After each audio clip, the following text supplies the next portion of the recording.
मेरे प्यारे दोस्तों, मित्रों, साथियों और विद्यार्थियों, आप सभी लोगों का ऑनलाइन एजुकेशन प्लेटफॉर्म मेरी पाठशाला विद सुधाकर सिंह में मैं सुधाकर सिंह स्वागत करता हूं, वेलकम करता हूं। आप सभी लोगों को यह जानकर के खुशी होगी कि सामान्य रूप में मैंने एक 5000 प्रश्नों की श्रृंखला शुरू की है। भूगोल विषय की 5000 प्रश्नों की यह सीरीज है। इसमें खास करके बैक ईयर्स के सारे एग्जाम्स कवर किए गए हैं और अन्य महत्वपूर्ण सभी एग्जाम्स कवर किए गए हैं जो आपके आगामी एग्जाम के लिए सबसे ज्यादा महत्वपूर्ण हो सकते हैं।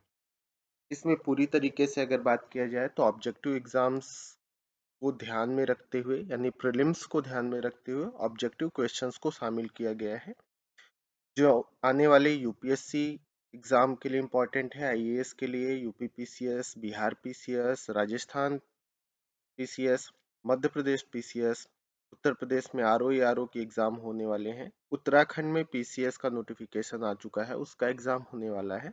वह इसके अलावा अन्य सभी एग्जाम्स के लिए यह सीरीज महत्वपूर्ण है। अगर एक बार अब यह 5000 प्रश्नों की श्रृंखला देख लेते हैं तो निश्चित रूप से आप भूगोल विषय के प्रश्नों को गलत नहीं करेंगे। तो चलिए शुरुआत करते हैं इस भूगोल विषय के 5000 प्रश्नों की श्रृंखला। अगर आप पहली बार इस वीडियो को देख रहे हैं तो पीछे के सारे क्वेश्चंस देख लीजिएगा, पीछे के सारे वीडियोस देख लीजिएगा और आगामी डेली बेसिस पर नाइट में आपको एक वीडियो प्राप्त हो रहा है तो जरूर उसे देखिए। साथ में मेरे साथ जुड़े रहिए और इन प्रश्नों की सीरीज का लाभ उठाते रहिए। तो चलिए शुरुआत करते हैं आज की अगली कड़ी।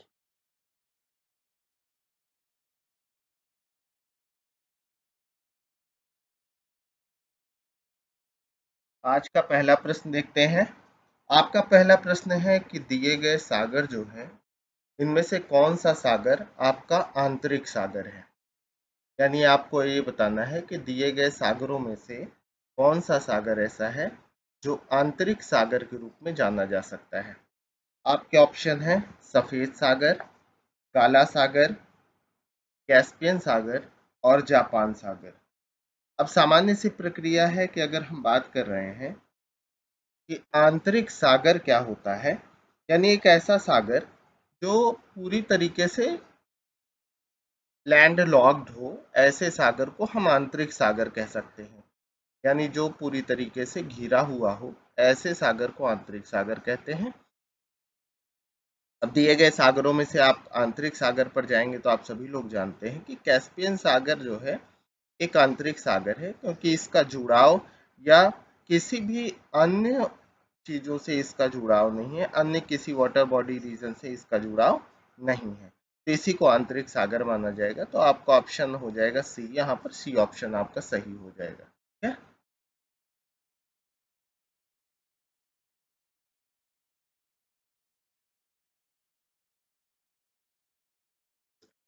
अगला क्वेश्चन देखते हैं। अगला प्रश्न आपका कह रहा है कि जिस महासागर से सारगैसो संबंधित है, यानी आपको ये बताना है कि सारगैसों का संबंध किससे है।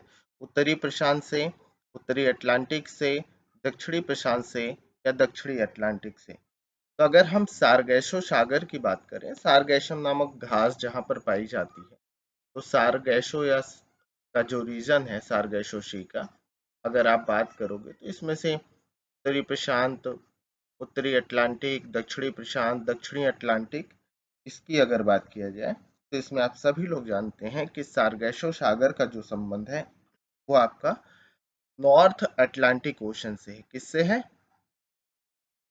नॉर्थ अटलांटिक ओशन से, यानी उत्तरी अटलांटिक सागर से है। इसका संबंध सारगैसो सागर का संबंध है।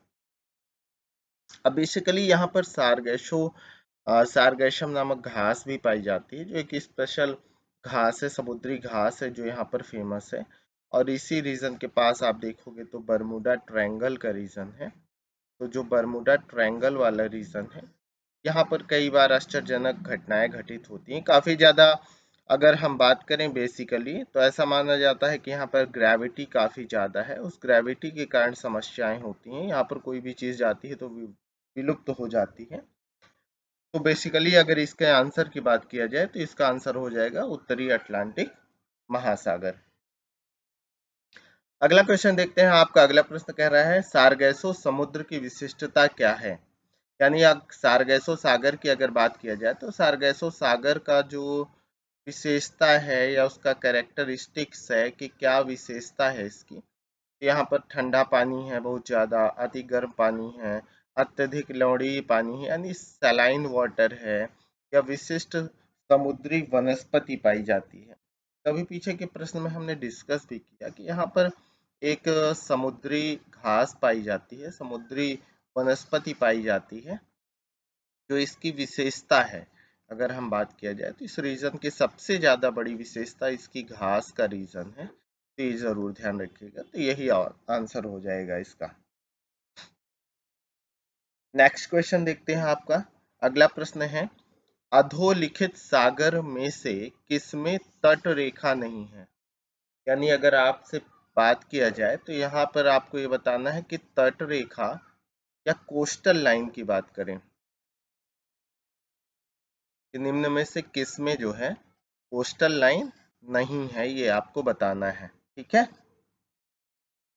आपके ऑप्शंस दिए गए हैं काला सागर, सारगैसो सागर, अजूब सागर, कैस्पियन सागर। तो आपको ये बताना है कि किस में तट रेखा नहीं है, कौन सा सागर है। तो जब ब्लैक सी की बात करेंगे तो ब्लैक सी की अगर पर्टिकुलर हम बात करते हैं तो ब्लैक सी के चारों तरफ आपको तटरेखा दिखाई देती है। अजूब सागर के भी पास तटरेखा है, कैस्पियन सागर के चारों तरफ भी घिराव है, लेकिन सारगैसो सागर के पास किसी भी प्रकार की कोई कोस्टल लाइन नहीं है, तटरेखा नहीं, क्योंकि किनारा नहीं है।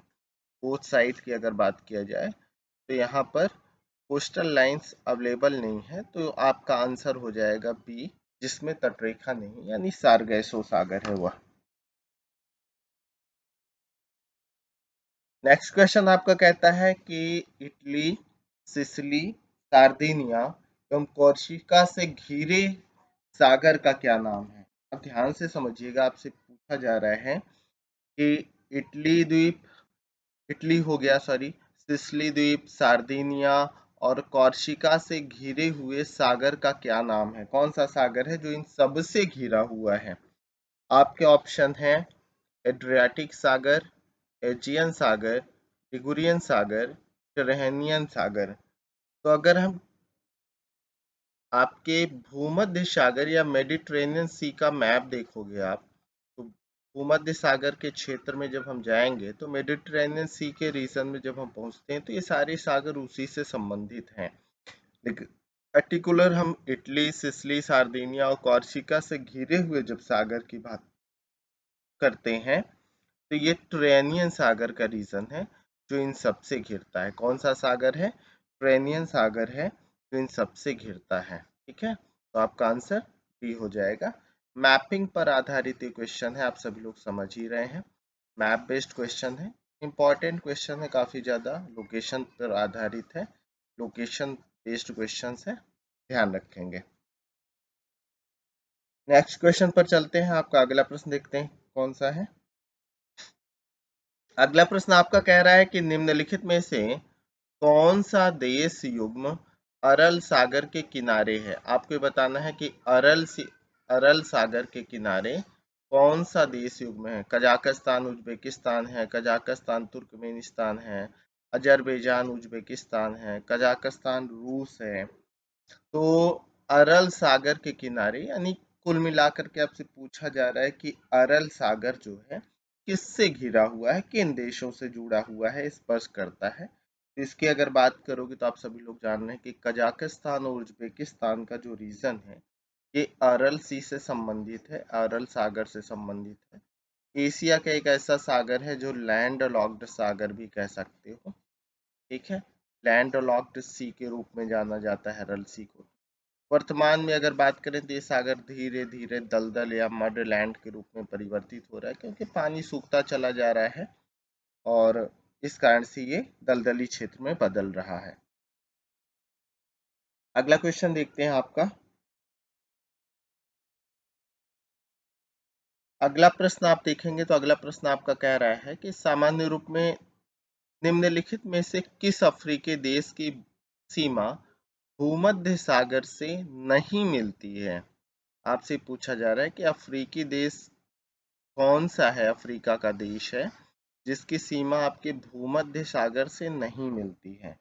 आपके ऑप्शन है अल्जीरिया, चाड, मोरक्को, तुनीशिया। तो यहाँ पर अगर अल्जीरिया, चाड, मोरक्को और तुनीशिया की बात करेंगे तो यहाँ पर आप स्पष्ट रूप से जानते हैं कि चाड की सीमा जो है वो भूमध्य सागर से जुड़ी हुई नहीं है।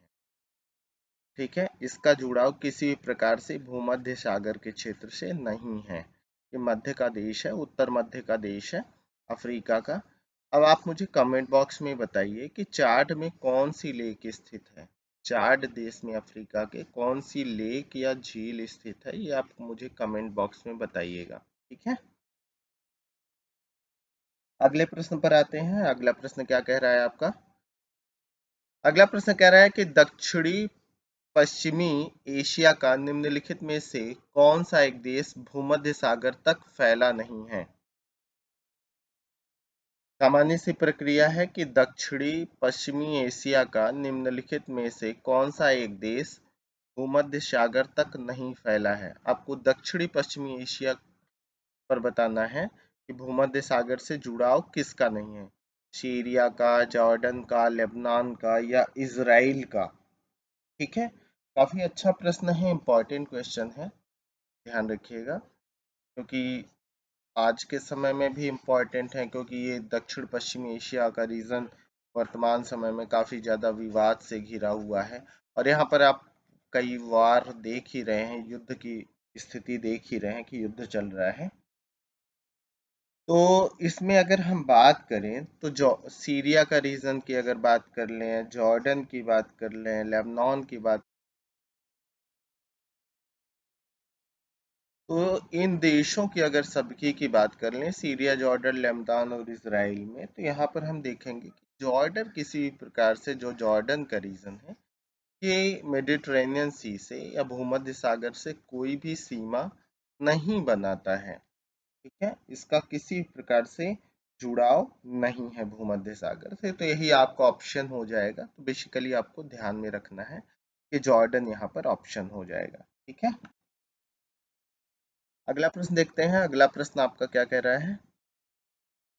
अगला प्रश्न कह रहा है निम्नलिखित में से कौन सा सबसे गहरा सागर है। यानी सबसे गहरे सागर की बात किया जा रहा है कि सबसे गहरा सागर कौन सा है, आपको बताना है दिए गए सागरों में से। आपके ऑप्शन आपके सामने दिए गए हैं। ऑप्शंस में कौन कौन से ऑप्शन दिए गए हैं आप देख लीजिए। बेसिकली अगर बात करें तो आपका ऑप्शन है दक्षिणी चीन सागर, बेरिंग सागर, भूमध्य सागर, जापान सागर। तो अगर मैं बात करूं तो थोड़ा सा ये फैक्चुअल पर आधारित प्रश्न है। इसमें थोड़ा सा आपको फैक्ट जानना होगा। फैक्ट में जरूरी नहीं है कि आप एकदम गहराई जानिए, लेकिन यह कि सीक्वेंस ऑर्डर भी जान लीजिए तो अच्छा रहेगा। तो इसमें अगर हम दक्षिणी चीन सागर की बात करते हैं, साउथ चाइना सी की बात करते हैं, तो दक्षिणी चीन सागर की जो गहराई है वह लगभग 5016 मीटर के आसपास मानी जाती है। इसके अलावा बेरिंग सागर की जो गहराई है, बेरिंग सी की जो गहराई है, उसकी अगर मैं बात करूं तो 4773 मीटर के आसपास मानी जाती है। भूमध्य सागर या मेडिटरेनियन सी की मैं बात करूं तो इसकी गहराई 4632 मीटर के आसपास मानी जाती है। जापान सागर की जो गहराई है वो 3742 के हिसाब से मापी जाती है। तो यही सीक्वेंस ऑर्डर होगा। इस सीक्वेंस ऑर्डर आप दिमाग में बिठा सकते हैं कि दिए गए सागरों में दक्षिणी चीन सागर जो है सबसे ज्यादा गहरा है, उसके बाद बेरिंग सागर, उसके बाद भूमध्य सागर, फिर जापान सागर का रीजन। ठीक है, तो ये ध्यान में आप रखेंगे।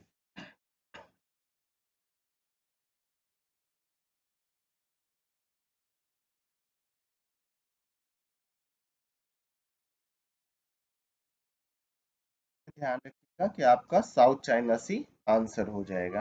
ठीक है, अगले प्रश्न पर चलते हैं। अगला क्वेश्चन देखते हैं क्या कह रहा है। अगला प्रश्न आपका कह रहा है कि निम्नलिखित युग्मों पर विचार कीजिए। एक तरफ सागर दिया है, दूसरी तरफ सागर से लगा हुआ देश दिया हुआ है, और आपसे पूछा जा रहा है कि निम्न में से कौन सा सही तरीके से मैच है, युग्म सही सुमेलित है।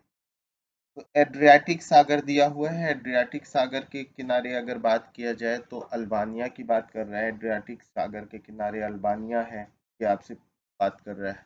तो बिल्कुल सही है, एक नंबर एकदम सही है कि एड्रियाटिक सागर से अल्बानिया का जुड़ाव है अगर बात किया जाए तो। ठीक है। इसके अलावा काला सागर की बात कर रहा है कि काला सागर का जुड़ाव जो है क्रोएशिया से है।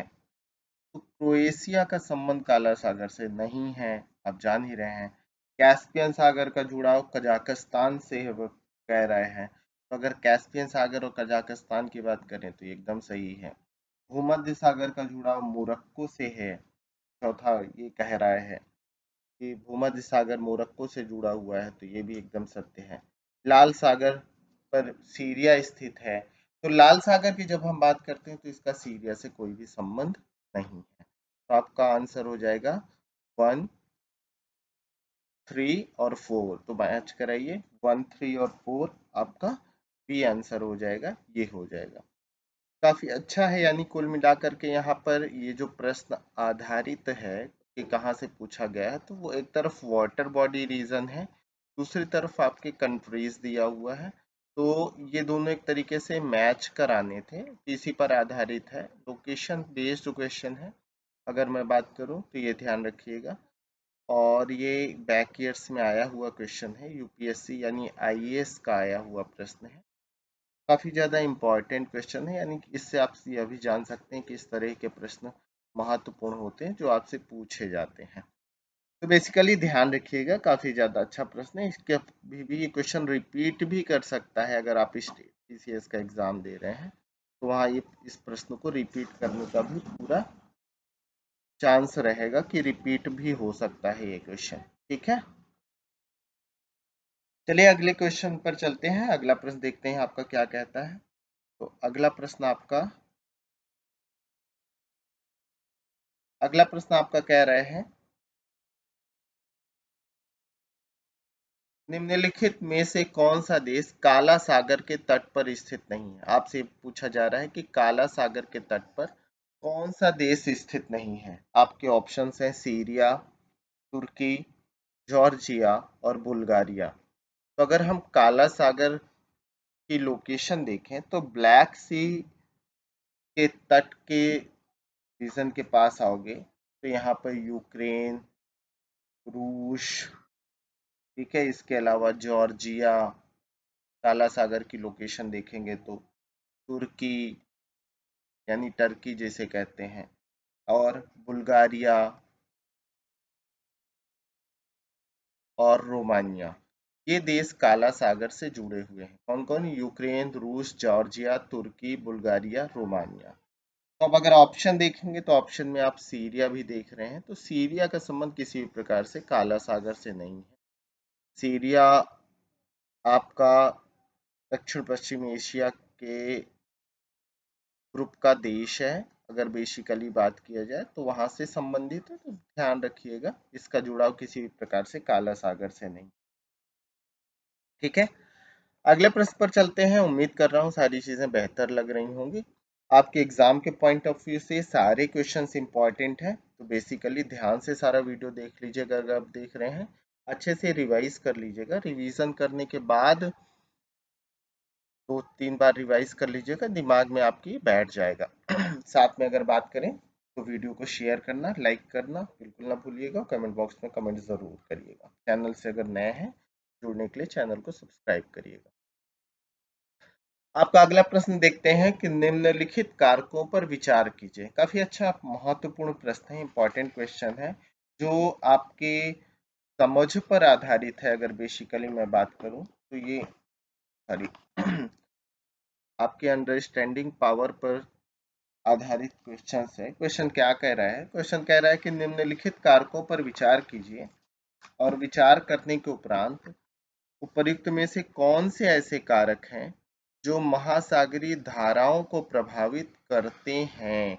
यानी बात यह है कि ओशन करंट पर इफेक्ट्स डालने वाले कौन कौन से फैक्ट्स हैं या कारक हैं जो प्रभावित करते हैं, तो वो आपको बताना है। ठीक है, तो पहला पूछ रहा है पृथ्वी का आवर्तन काल, ठीक है, दूसरा ये कह रहा है वायु दाब और हवा, तीसरा महासागरीय जल का घनत्व, और पृथ्वी का परिक्रमण।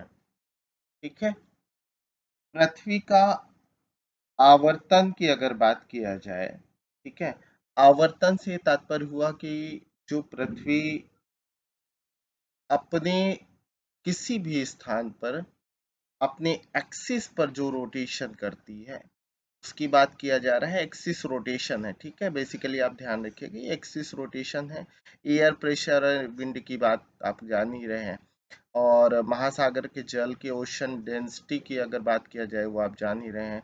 पृथ्वी का परिक्रमण का ये मतलब हुआ कि जो आपके सूर्य के चारों तरफ परिक्रमा करती है पृथ्वी, वो इससे संबंधित।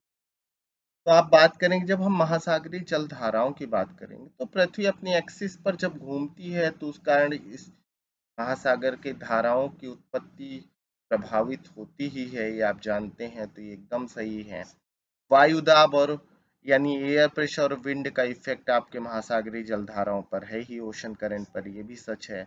जल की डेंसिटी मैंने क्लास में भी आप लोगों को पर्टिकुलर कई बार बताया है कि जब हम घनत्व की बात करते हैं तो आपको ये पता है कि डेंसिटी का सीधे सही इफेक्ट पड़ता है, क्योंकि जब डेंसिटी बढ़ेगी तो वाटर लेवल अपने आप डाउन होगा। वाटर लेवल डाउन होगा तो दूसरी तरफ जहां डेंसिटी कम होगी वहां वाटर लेवल इंक्रीज होगा और एक जलधारा का जन्म हो जाएगा।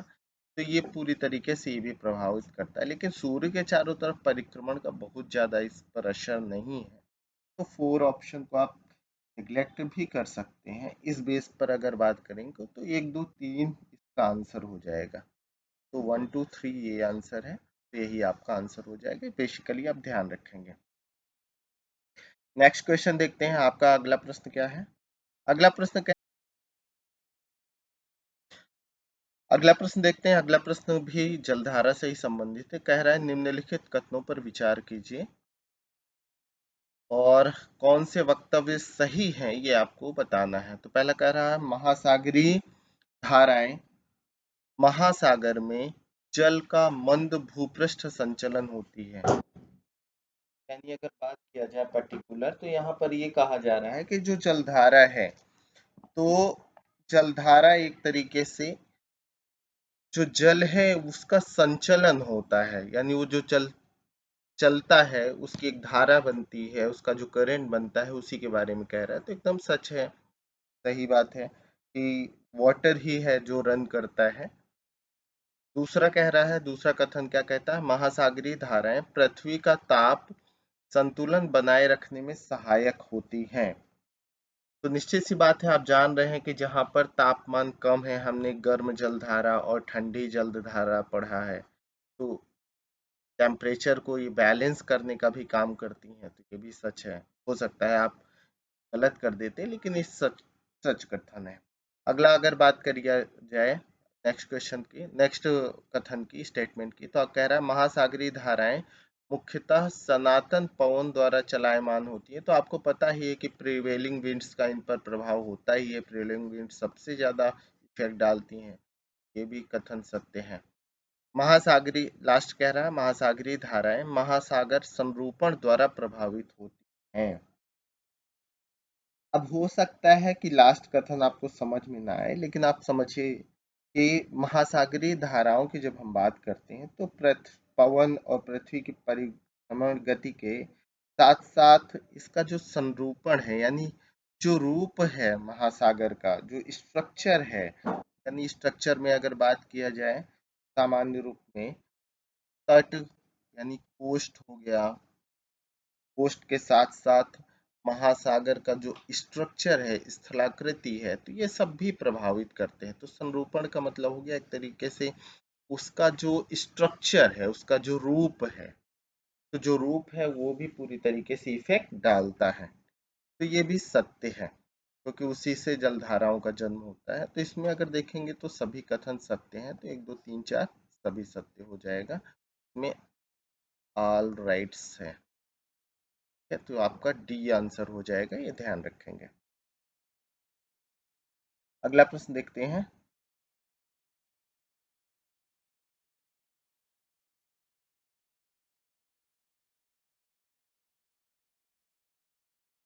अगला प्रश्न कह रहा है कि हिंद महासागर में धाराओं की नियमित दिशा में परिवर्तन के लिए निम्नलिखित कारकों में से कौन सा एक उत्तरदायी है। यानी आपसे पूछा जा रहा है कि हिंद महासागर में जो धाराओं की दिशा होती है, यानी जो धाराओं का नियमित दिशा होती है, एक निश्चित दिशा होती है, दिशा में परिवर्तन के लिए कारकों में से कौन एक उत्तरदायी है। क्योंकि हिंद महासागर की जल धाराओं की दिशा में परिवर्तन होता है, ये आप जानते ही हैं। उसी कारण से आप जानते हैं कि पर्टिकुलर भारत में आपका मानसूनी विंड्स आदि का भी जन्म होता है, तो ये सारी इफेक्ट डालती हैं। तो आप देखिए, हिंद महासागर एक अर्ध महासागर है, इस कारण से हिंद महासागर में मानसूनी प्रवाह पाया जाता है। ये तीसरा कथन कह रहे हैं, हिंद महासागर एक स्थल परिबद्ध महासागर है, यानी स्थल से घिरा हुआ है। अगला है, हिंद महासागर में लवणता में अपेक्षाकृत अधिक विभिन्नता पाई जाती है। तो सैलिनिटी इसका कारण नहीं है, स्थलबद्ध होना इसका कारण नहीं है, अर्ध महासागर होना इसका कारण नहीं है। मेन है मानसूनी विंड्स। मानसून पर आधारित पवनें यहाँ पर इफेक्ट डालती हैं, जिस कारण से दिशा में परिवर्तन होता है। तो बेसिकली आपका बी आंसर हो जाएगा, ध्यान रखें।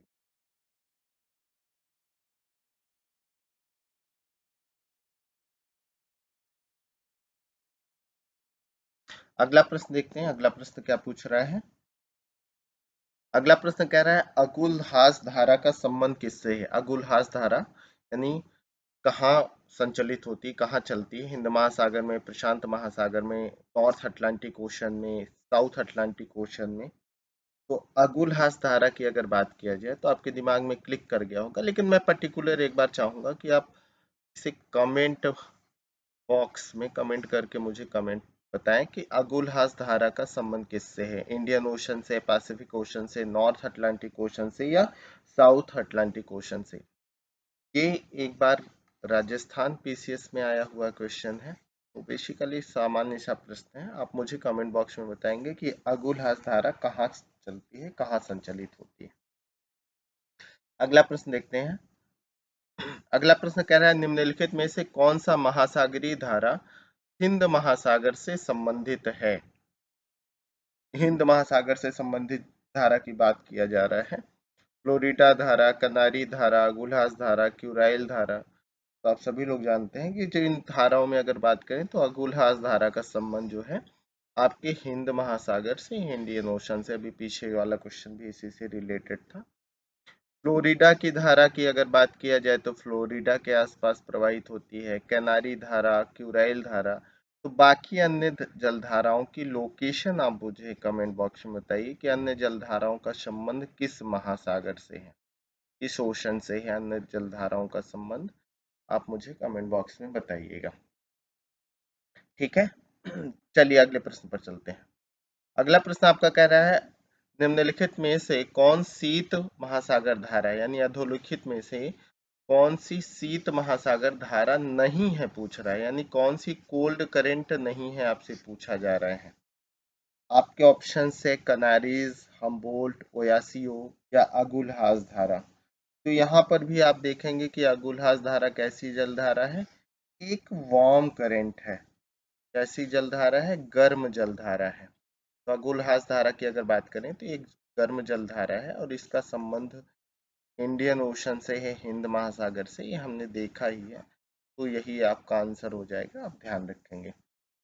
अगला प्रश्न देखते हैं। अगला प्रश्न है, उत्तरी अटलांटिक प्रवाह द्वारा सर्वाधिक लाभान्वित होने वाला देश कौन सा है। यानी आपसे ये पूछा जा रहा है कि नॉर्थ अटलांटिक ड्रिफ्ट की अगर हम बात करें तो आपको ये बताना है, नॉर्थ अटलांटिक ड्रिफ्ट जो है ये पर्टिकुलर, इससे सर्वाधिक लाभ किस देश को होता है, प्रॉफिट किससे है। ठीक है, पोलैंड को, पुर्तगाल को, नॉर्वे को, नाइजीरिया को। तो आप मुझे कमेंट बॉक्स में बताइए कि सर्वाधिक नॉर्थ अटलांटिक ड्रिफ्ट से किसे लाभ है। ये आप मुझे कमेंट बॉक्स में बताएंगे। कमेंट बॉक्स में जो कमेंट करने के बाद आप बताइएगा, उसके बाद आपका आंसर्स मैं कमेंट कर दूंगा। अगर आप आंसर्स नहीं दे पाएंगे तो इसका पर्टिकुलर आंसर आपको कमेंट बॉक्स में मिल जाएगा। नेक्स्ट क्वेश्चन देखते हैं। अगला प्रश्न आपका कह रहा है निम्नलिखित में से कौन सी दक्षिण अटलांटिक महासागर की शीतल धारा है यानी कोल्ड करेंट है। आपके ऑप्शन है कनारी धारा, बैंगुला धारा, अगुल्हास धारा या ब्राजील धारा। ये आपके ऑप्शंस दिए गए हैं, तो आपको बताना है साउथ अटलांटिक ओशन की कोल्ड करंट कौन सी है, शीतल धारा कौन सी है। तो अगर हम कोल्ड करंट की बात करें वो भी साउथ अटलांटिक ओशन की, तो इसमें आप जानेंगे कि बेंगुला की जो जलधारा है ये आपकी कोल्ड करंट है और दक्षिणी अटलांटिक महासागर से संबंधित है। तो आपका बी आंसर हो जाएगा इसका। पर्टिकुलर आप सभी लोग ध्यान रखेंगे। अगला क्वेश्चन देखते हैं। अगला प्रश्न आपका कह रहा है निम्नलिखित समुद्री धाराओं में से कौन हिंद महासागर की धारा नहीं है। आपको ये बताना है हिंद महासागर की धारा कौन सी नहीं है। आपके ऑप्शन है अगुल्हास धारा, मोजाम्बिक धारा, दक्षिणी हिंद महासागरीय धारा, बेंगुला धारा। तो यहाँ पर आप सभी लोग जान रहे हैं कि बेंगुला की जलधारा का संबंध हिंद महासागर से नहीं है।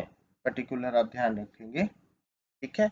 अब बेंगुला की जलधारा की अगर बात करें तो ये पहली बात तो आपको ध्यान रखना है कोल्ड करंट है, ठंडी जलधारा है जिसका संबंध साउथ अटलांटिक ओशन से है। दक्षिणी अटलांटिक महासागर के पूरब एवं अफ्रीका महाद्वीप के पश्चिमी तट के किनारे प्रवाहित होती है, ठीक है, जिसे हम बेंगुला जलधारा के नाम से जानते हैं।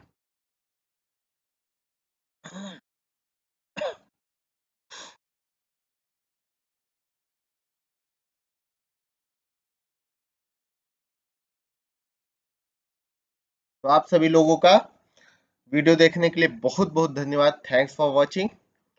साथ में आप सभी लोगों से मेरा आग्रह है कि वीडियो को लाइक करिए, शेयर करिए और साथ में कमेंट बॉक्स में कमेंट ज़रूर करिए। साथ में अगर आप चैनल में नए हैं तो चैनल को सब्सक्राइब करना बिल्कुल भी ना भूलिएगा और साथ में अगले वीडियो के नोटिफिकेशन के लिए बेल आइकन ज़रूर क्लिक करिए। तो पढ़ते रहिए, मुस्कुराते रहिए, जुड़े रहिए मेरे साथ। Have a good day. Bye bye दोस्तों। फिर मिलते हैं नेक्स्ट वीडियो के साथ कुछ नई चर्चा पर चर्चा के साथ। उम्मीद करता हूँ आप सभी लोगों को ये सारी क्लासेस, सारी वीडियोस बेहतर लग रहे होंगे और आपको बेहतर सफलता के लिए मैं लगातार प्रयास करता रहूँगा।